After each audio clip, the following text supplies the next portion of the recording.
माजी आमदार वैभव नाईक यांनी 2 दिवसापूर्वी किनारपट्टी नजीकच्या मच्छीमारांच्या ज्या काही बांधकाम आहेत ते बांधकाम हलवण्यासाठी ज्या काही नोटीस आल्या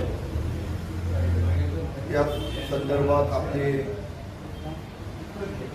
अकलेचे तारे या ठिकाणी तोडलेले आहे असं माझं म्हणणं आहे. मुळात वैभव नाईक 2014 मध्ये या मतदारसंघाचे आमदार झाले आणि 2016 पासून जवळजवळ आतापर्यंत वैभव नाईकांच्या कालखंडात 352 जवळजवळ नोटिसा मच्छीमारांना संबंधित ऑफिसमधून आलेली होती. 1-2 नव्हे 352 नोटिसा वैभव नाईकांच्या 2016-17 पासून ते 2024 पर्यंत ही नोटीस आलेली होती. आणि असं असताना अजून किती खोटं बोलतायत ते बघा. एक आमदार राहिलेला माणूस राजकारण असं खालच्या पातळीवरती कोणी जाऊन करू नये असं माझं म्हणणं आहे. वैभव नाईकांनी जे आज काय आरोप केलेले आहे निलेश राणेंवरती, निलेश राणे येत्या 1-6 वर्षांमध्ये जे काम करतायत आणि ते कशा प्रकारे काम करतायत ते याला वैभव नाईकांनी हे सांगायची काही गरज नाही. कारण 1 वर्षामध्ये निलेशजी निवडून आल्यानंतर मालवण नगरपालिकेचं इलेक्शन झालं, सिंधुदुर्ग जिल्ह्यामध्ये जिल्हा परिषद पंचायत समितीची इलेक्शन झाली. जनतेने निलेशजींवरती प्रभावित होईल, तिथल्या आमदारांवरती जनतेने मतदानाच्या माध्यमातून निलेश राणे साहेबांचं जे काम आहे विधिमंडळामध्ये ते काय काम करतायत, तिथल्या मतदारसंघाचे ज्या पुढं सिंधुदुर्ग जिल्ह्यातील जे काही प्रश्न आहेत ते प्रश्नाला वाचा फोडतायत. घेऊन प्रेरित होऊन निलेशजींना भरभरून यश मतपेटीद्वारे घेऊन निलेशजींच्या सर्व उमेदवारांना जवळजवळ 100% यश दिलं असं म्हणायला हरकत नाही. आज वैभव नाईक ज्या पद्धतीत आरोप करतायत, कारण ही जी मच्छीमारांना जे नोटीस आली मी मगाशी म्हणतो की 352 नोटिसा यापूर्वी आल्या होत्या. हे नोटिसा निलेशजींच्या माध्यमातून या ठिकाणी आल्यानंतर ते मच्छीमार व्यावसायिक जे आहेत या ठिकाणचे ते कुठल्या पक्षाचे आहेत, ते कोणाबरोबर आहे ते त्यांनी कधी विचारलं नाही. आपल्या मतदारसंघामध्ये उदाहरणाचं साधन जी लोक तिथे रोजगाराचं साधन करून आपलं उदाहरणाचं साधन म्हणून त्या ठिकाणी काम करतायत, गरीब लोकांना त्या ठिकाणी आधार आहे, ही कुठल्या पक्षाची त्यांनी बघितले नाही. त्यांचं नोटीस प्राप्त झाल्यानंतर स्वतः त्यांनी या ठिकाणी येऊन या नोटिसाच्या संदर्भात सर्वच मच्छीमारांना त्या ठिकाणी घेऊन त्यांना आधार देण्याचा दिल्यासाठी त्यांचं काम सन्माननीय निलेशजींनी केलं. मला वैभव नाईकांना या ठिकाणी सांगावं वाटतं की 14 मध्ये तुम्ही निवडून आलात आणि 14 ते 2024 पर्यंत या मतदारसंघामध्ये आपण, कारण आजार कुठलाही एकदा आजार तुला ताबडतोब त्याच्यावर जर विलास झाला तर तो आजार वाढत नाही. परंतु विकासात्मक कामं रस्त्याची असो, MSCBची कामं असतील, आरोग्याची असतील, आता मच्छीमारांचा प्रश्न असेल, हे सगळे आजार वैभव नाईकांनी कॅन्सरवरती नेऊन ठेवले आहेत.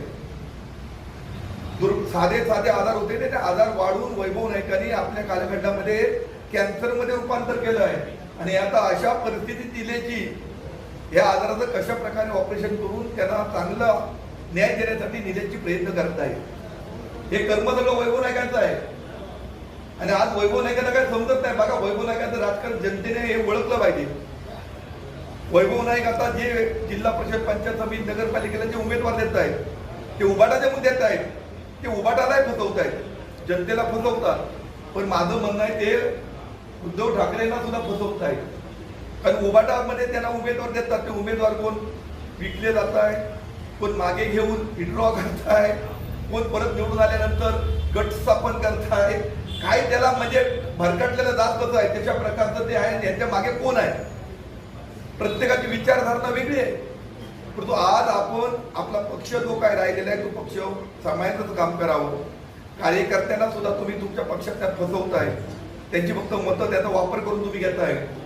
तुम्ही कुठची तरी दिशा बदलण्याच्या मार्गावर आज असं माझं ठाम मत आहे. तुम्ही कुठे जाता त्याच्याबद्दल माझा मी काय त्याला सांगू शकत नाही, आपला तो अधिकार आहे. परंतु निलेशजींवरती आरोप करण्याचा तुम्हाला अधिकार नाही. मी आजपर्यंत केला नव्हतो, कारण अशा माजी आमदारला उत्तर देण्याची काही गरज नाही. उत्तर कोणाला द्यायचं असते, जर त्याच्यात काहीतरी तथ्य असेल तर त्याला उत्तर द्यावं लागत असेल तर ती चांगली गोष्ट आहे. परंतु वैभव नाईक जे आता काय म्हणजे बोलतायत ते आता भरकटलेल्या व्यवस्थेमध्ये आहेत, ते त्यांना स्वतःच काय समजत नाही. आणि निलेशजी जे 6 वर्षामध्ये जे काम करतायत आणि हे काम करतात ते मी सांगण्याची गरज नाही. मी या पक्षाचा जिल्हा प्रमुख आहे, मी त्यांची प्रशासना करण्याची गरज नाही. आता जी इलेक्शन या जिल्ह्यामध्ये पार पडली त्या इलेक्शन मध्ये कशा प्रकारे निलेशजींना या जनतेने मतदारांनी आशीर्वाद दिला तर आपण सर्वांना ज्ञात आहे. नाही तर आज इलेक्शन जी झाली जिल्हा परिषदेत नाही तर वैभव नाईक सांगणार होते अफाट पैशाचा वाटप झाला, लोकांना पैशाचा वाटप करून अनाप पैशाचा वाटप करून या ठिकाणी इलेक्शन जिंकलं. निलेशजींच्या माध्यमातून सन्मान राणेसाहेब असतील, आमचे भारतीय जनता पक्षाचे प्रत्याशी तमासाहेब असतील, या जिल्ह्याचे पालकमंत्री नितेशजी राणेसाहेब असतील, यांच्या नेतृत्वाखाली कुठल्याही पैशाचा बाजार न करता हे इलेक्शन पार पडलं. एक मतदाराने कामावरती प्रेतून महाराष्ट्र राज्यात सन्मानित देवेंद्रजी ज्या पद्धतीत काम करतायत, शिंदे साहेब ज्या पद्धतीत काम करतायत, महाराष्ट्र सरकार ज्या पद्धतीत काम करतायत, देशामध्ये मोदी साहेब ज्याप्रमाणे काम करतायत आणि आमच्या जिल्ह्यामध्ये पालकमंत्री खासदार आमदार ज्या पद्धतीने काम करतायत, या कामावरती प्रेरित होऊन या सिंधुदुर्ग जनतेने जिल्हा परिषद पंचायत समितीला भरभरून यश दिलंय. त्यामुळे वैभव नाईकांना आता स्वतःच काय समजत नाही की निलेश राणेंवरती आरोप त्यांनी करू नये. निलेश राणे नेहमी जनतेच्या पाठीशी आहेत, कारण जे काही नोटीस आली किनारपट्टीवरती तिकडून सर्व पक्षीय लोक आहेत ती तिथे कधी निलेश साहेबांनी विचारलं नाही तुम्ही कुठच्या पक्षाचे आहात. निलेश साहेबांनी फक्त पालकत्व कुडाळ बाजूचं स्वीकारल्यानंतर जे मतदार आहेत, जे व्यावसायिक आहेत, जे जे कोण आहेत ते सगळे माझ्या कुटुंबातले आहेत, त्याला न्याय देणं हे माझं कर्मप्राप्त माझं कर्तव्य आहे या भावाने निलेशजी काम करतायत. त्यामुळे निलेशजींवरती म्हणजे सूर्यावरती थुंकल्यासारखं होईल असं मला वाटतं, ते त्यांनी प्रकार करू नये असं माझं या ठिकाणी सांगणं आहे. कारण मोठ्या संख्येने निलेशजींबरोबर मच्छीमार उपस्थित होते आणि निलेशजींना ही नोटीस आल्याची बातमी प्रेसच्या माध्यमातून कळल्यानंतर मुंबईवरून निलेशजी ताबडतोब येऊन मच्छीमारांना दिलासा देण्यासाठी त्यांच्या पाठीशी खंबीरपणे एक लोकप्रतिनिधी त्या ठिकाणी उभे राहिलेले आहेत.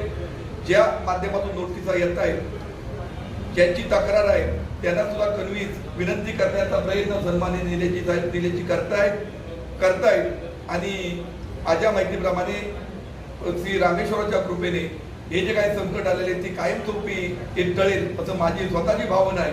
त्यामुळे वैभव नाईकांना मी या प्रसंगी एवढंच सांगेन की आपण जे जे काय करताय, आता सध्याचं जे राजकारण जे काय करताय ते कशा पद्धतीत करताय हे आपणच आपलं ठरवावं. कारण काल जिल्हा परिषदमध्ये सुद्धा मी बघितलं जे जे उमेदवार होते, आपण काही लोकांना पाठिंबा देत होता, काही अपक्षांना देत होता, पण ही सर्वच उमेदवार हे कोणाचे होते, कसे उभे राहिलेले होते. कारण एक नेरूरमध्ये जो उमेदवार अपक्ष उभा राहिला होता त्या उमेदवाराचा सत्कार प्रसंगी त्यांनी भाषण केलं. तिथे शिवसेनेने सत्कार उभाटाने सत्कार आयोजित केलेला होता आणि त्या उमेदवाराने आणि त्या ठिकाणी वैभव नाईक मशाल वगैरे लावलेली होती त्या ठिकाणी त्याच्या बॅनरवरती. तर तो म्हणतोय आता मी माझ्या कार्यकर्त्यांना विचारणार आता मी कुठच्या पक्षामध्ये जाऊ आणि सत्कार लावला उभाटाने म्हणजे त्यांच्या समोरच त्यांनी गायचा आहे वैभव नाईकांनी त्यांच्या सर्व सहकार्यांना दिलं की या मॅडम मोठी सोंग घेऊन जनतेचं दिशाभूल करू नये. जनता सुज्ञ आहे, जनतेला माहिती आहे निलेशजी कशा प्रकारे काम करतायत. म्हणून निलेशजींना जी जी इलेक्शन आता 1 वर्षामध्ये पार पडली 5-6 महिन्यामध्ये त्या सर्व इलेक्शन मध्ये निलेशजींना भरभरून यश दिलं. त्यामुळे मी वेगळं निलेशजींचं कौतुक करण्याची गरज नाही. निलेशजींच्या कामाचं कौतुक मतदारांनी केलेलं आहे असं माझं म्हणणं आहे. ते वैभव नाईकांनी करायची गरज नाही. पण पुन्हा एकदा मी सांगतो वैभव नाईकांनी ही केविलवाणी धडपड आता थांबवावी. आपण कुठे जा नाना चौकीवर त्याच्याबद्दल माझं काही म्हणणं नाही. परंतु निलेशजी ज्या पद्धतीत काम करतायत त्या कामाला आता तरी कोणा त्याच्या निलेशजींना कोण स्पर्धक असेल असं मला वाटत नाही. तुम्ही केवढं चक्र कोणाला घेऊन जरी इथे निर्माण करायचा प्रयत्न केला तरी निलेशजींचा आता जो अश्वमेघ जो रथ चाललेला आहे तो रथ आवरण्याची ताकद आता तुमच्यामध्ये कोणातच राहिलेली नाही असं माझं ठाम मत आहे. निलेशजी योग्य मार्गाने काम करतायत, अर्थात योग्य मार्गाने जनतेच्या पाठीशी.